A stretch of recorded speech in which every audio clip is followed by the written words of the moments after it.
Oke, selanjutnya sini aku mau ngasih contoh pembuatan IRD-nya. Nah, untuk studi kasusnya itu diambil dari peminjaman dan pengembalian buku perpustakaan ya. Jadi entitasnya itu ada tiga sebenarnya.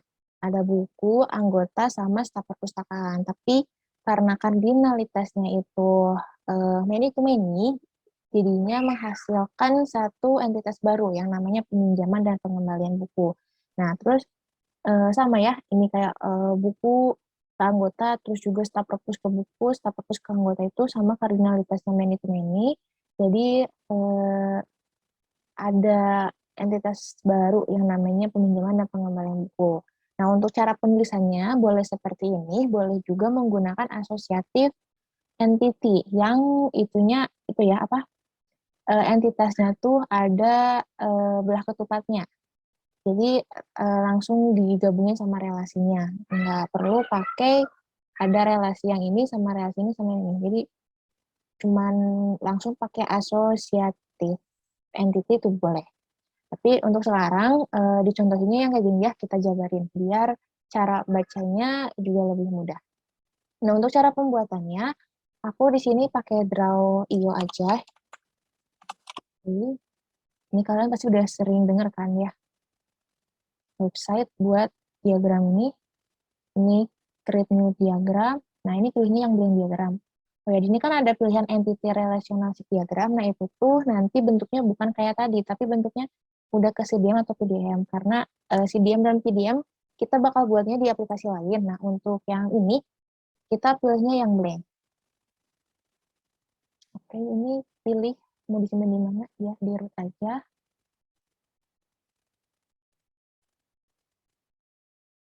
Oke, nah ini tampilan awalnya ya, karena blank ya masih polos.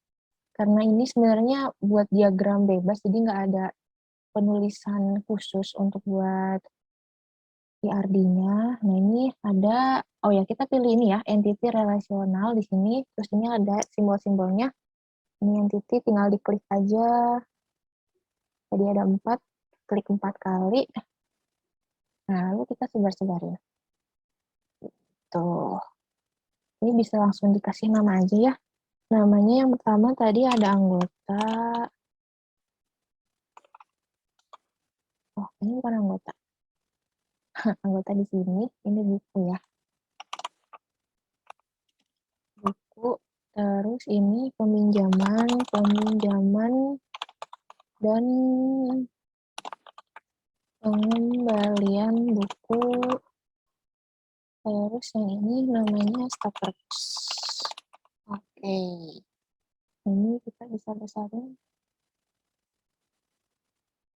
Ini terus jangan lupa kasih relasinya, ada 3 relasinya.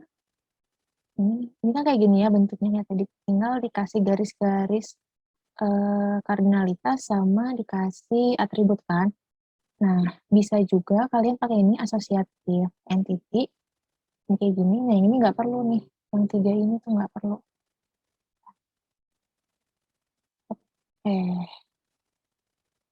Nah, yang 3 ini nggak perlu. Nah, kalian tinggal kayak gini juga boleh sebenarnya penulisannya lebih singkat ya. Tapi sekarang mau dijabarin aja ya. Yang ini kita hapus. Oh, aja deh. Ini hapus, oke. Nah, terus sekarang baru deh dikasih atribut-atributnya.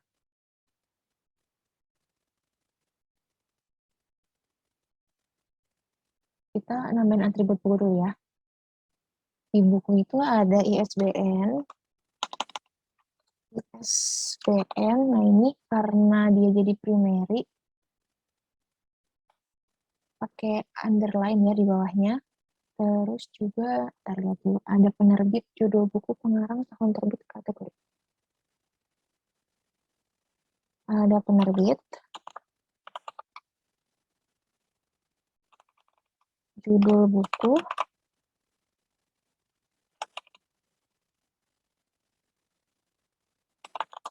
pengarang,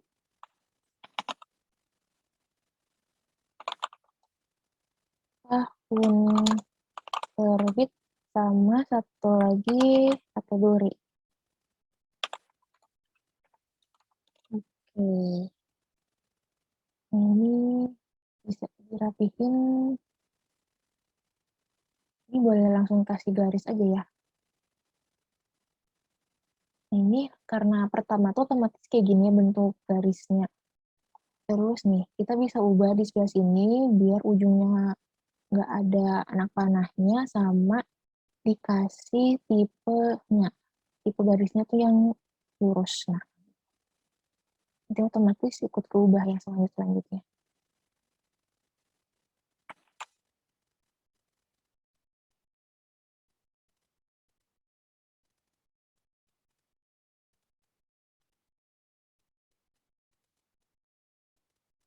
Oke, ini nah ini udah satu nih, udah beres untuk yang buku.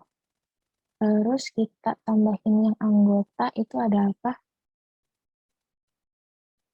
NIM nama anggota, alamat, nomor HP, prodi. NIM nama anggota, alamat, tambahin atribut baru.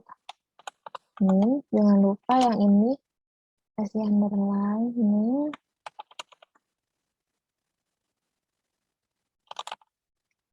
nama anggota, alamat, HP, dan satu lagi prodi. Oh, ini ada garis bawahnya nih. Kita harus hapus dulu garis bawahnya. Oke, nah kalau udah dikasih garis tadi ke anggotanya,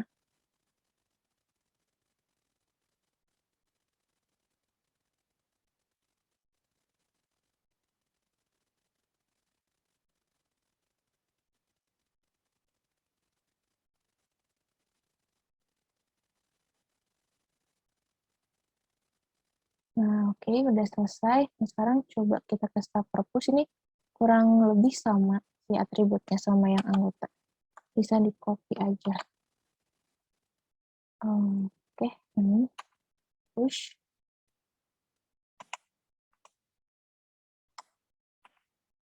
Nah, ini prodinya nggak ada prodi. Terus ID staff. Primernya ID staff.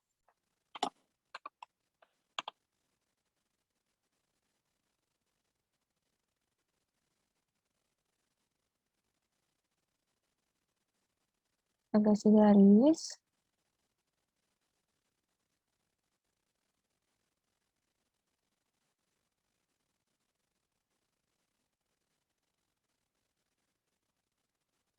Oke, nah udah. Terus sekarang kita tambahin atribut ini ya, atribut yang peminjaman dan pengembalian buku. Itu ada ID pinjam, tanggal kembali, status. Atribut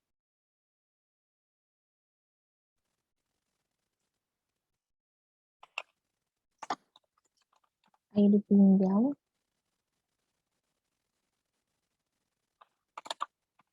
tanggal pinjam,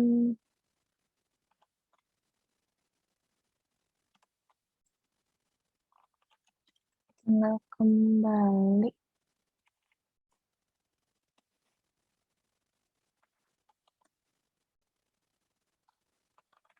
status.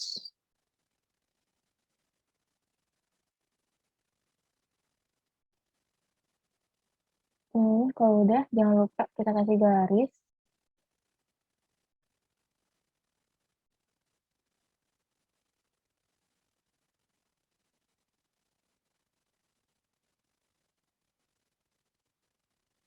Nah, oke. Ini udah jadi ya, si entitas dengan atributnya. Nah, sekarang kita tinggal tambahin kardinalitasnya aja. Nah, kardinalitas itu bisa pakai huruf, bisa juga pakai yang simbol ya, yang udah tadi dibahas. Nah, sekarang contohnya mau pakai yang huruf aja. Oke. Kalau kalian mau pakai yang simbol itu juga boleh.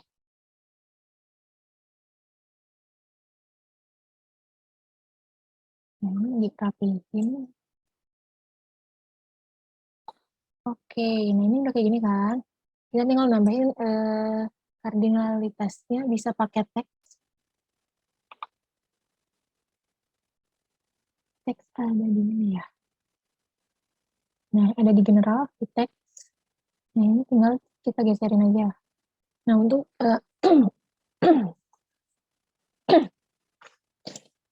maaf, untuk ngasih kardinalitasnya itu,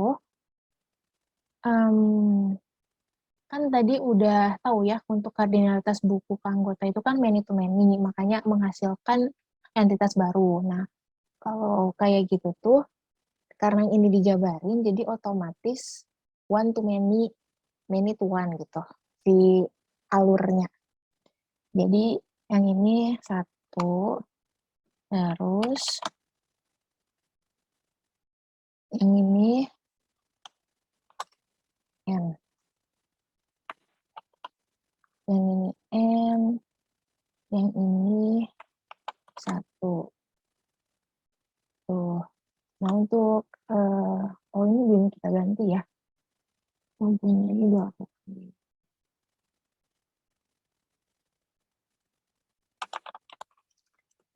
Mempunyai dilakukan monitor. Oke.